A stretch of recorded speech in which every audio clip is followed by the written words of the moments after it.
முதல் குரல். இது உங்கள் குரல். தேர்தல் முடிவுகள் பல பேருக்கு பல அதிர்ச்சியை கொடுத்துருந்தாலும் கூட எழுச்சி மாற்றம்லாம் சொல்லிட்டு திரியுறாங்க.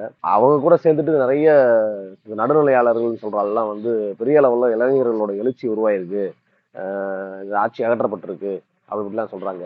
இந்த மாதிரிலாம் ஒரு பைத்தியக்காரன் தான் சொல்லாதீங்க. சினிமா வெறி பிடிச்சு பைத்தியம் தலைக்கேறி எவன் வாட்பாளர் எவன் இங்க எந்த சின்னத்துல நிக்கிறாங்க கூட பார்க்காம விசில கண்ணு கூட போய் விசில பார்த்துட்டு ஆட்டோமேட்டிக்கா குத்தி குத்தி சீரழிச்சிருக்காங்க. இது போக இதுக்கு பின்னாடி நிறைய அரசியலும் நடந்திருக்கு. அதை நம்ம பேசியே ஆகணும். வழக்கமா எல்லா ஆட்சியிலையும் எல்லா கவர்மெண்ட்லயும் நடக்கிற சில விஷயங்கள் உண்டு. அதுல என்னன்னா இந்த மாதிரி போதை வஸ்துக்கள் விற்பனை ஆகிறது, சில வன்முறைகள் நடக்கும், சிறிய அளவுல வன்முறை நடக்கும், கற்பழிப்பு, இந்த மாதிரி தனி மனித ஒழுக்கம் சார்ந்த பல விஷயங்கள் நடக்கும். அது மீறப்படும்.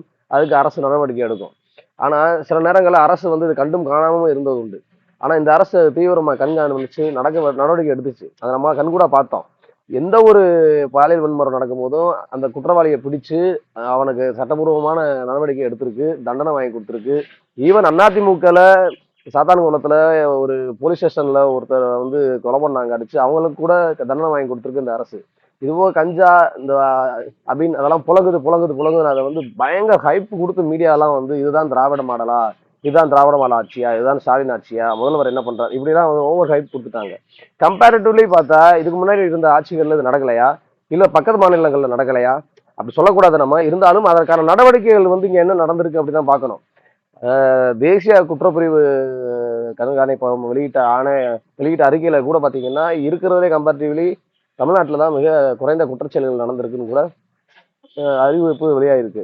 இந்த வகையில பாத்தீங்கன்னா இந்த அரசு எடுத்த நடவடிக்கைகள் பாராட்டக்கூடியதா இருந்தது. அதை யாருமே வெளியில சொல்லலை. பொதுவா தனிமனித ஒழுக்கம் எப்பெல்லாம் மீறப்படுதோ அதை கண்ட்ரோல் பண்றதுக்கு சில விஷயங்களை பண்ணுவோம். என்னன்னா அவன் பண்ற அந்த தனியால தனி மனிதனை நம்ம வேற திசையில அவனை செலுத்துவோம். எப்படின்னா அவனை விளையாட்டுகள்ல ஈடுபட சொல்லுவோம், இல்ல வேற எதுனா சொல்லுவோம். அந்த வகையில பார்த்தா வெறுமனே 100 கோடி பட்ஜெட்டு வெறும் 5 பதக்கம் மட்டும் வாங்கிக்கிட்டு இருந்த தமிழ்நாட்டுல 600 கோடி ரூபாய் பட்ஜெட்டை ஒதுக்கி 100 பதக்கங்கள் மேல நம்ம இளைஞர்கள் வாங்கியிருக்காங்க. விளையாட்டுத்துறைக்கு மாவட்டம் தோறும் ஸ்டேடியம் அமைச்சு கொடுத்துருக்காங்க. அந்த அளவுல இளைஞர்களை வழிநடத்திட்டு போற மாதிரி பல திட்டங்களை உருவாக்கி வச்சிருக்காங்க. இப்ப நான் முதல்வன் திட்டம்லாம் பாத்தீங்கன்னா 53 பேர் அரசு பள்ளியில படிச்சவங்க பல பேர் ஐஐடியில போய் சேர்ந்திருக்காங்க. அது மட்டும் இல்லாம யூபிஎஸ்சி கிளியர் பண்ணியிருக்காங்க. ஸோ இவ்வளோ பெரிய பாசிட்டிவா இந்த ஆட்சி நடந்துட்டு இருக்கும் போது இந்த மாதிரி சல்லித்தனமான சினிமா மோகத்தினால இந்த ஆட்சி மாற்றப்பட்டிருக்கிறது பெரிய வருத்தமா இருக்கு. இந்த இந்த சினிமா கவர்ச்சியில மாற்றப்பட்ட அரசு எவ்வளவு நாள் நீடிக்கும் நமக்கு தெரியாது. இதுக்கு பின்னாடி பெரிய பெரிய அரசியல் இருக்கு. ஆல் ஓவர் இந்தியாவில் நடந்த இந்த சட்டமன்ற தேர்தல்களில் பாஜக அரசுக்கு சிம்ம சொப்பனமாக விளங்கிய 3 முதல்வர்கள் தோற்கடிக்கப்பட்டிருக்காங்க. எல்லாருமே லெப்டிஸ்ட்.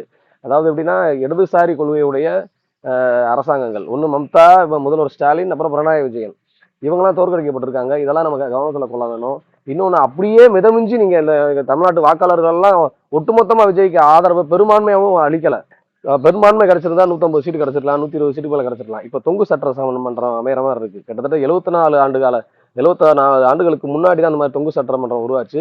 சுதந்திரத்துக்கு அப்புறம் உருவானதா சரித்திரமே கிடையாது. இப்போ உருவாக போகுது. இது யாருன்னா காரணம்னா இவங்க தான் காரணம். இந்த மாதிரி ஆட்கள் தான் காரணம். ஸோ இந்த இதை வச்சு பார்க்கும்போது பார்த்தீங்கன்னா இது விஜய்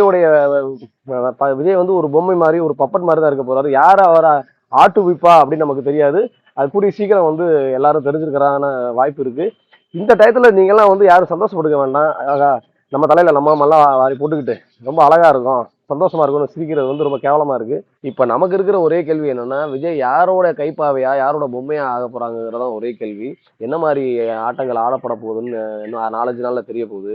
தமிழ்நாட்டுக்கு எப்படி பார்த்தாலும் பெரிய நன்மை பயக்காது. திடீர்னு இந்த ஆட்சி கவுந்தாலும் கவுளலாம்.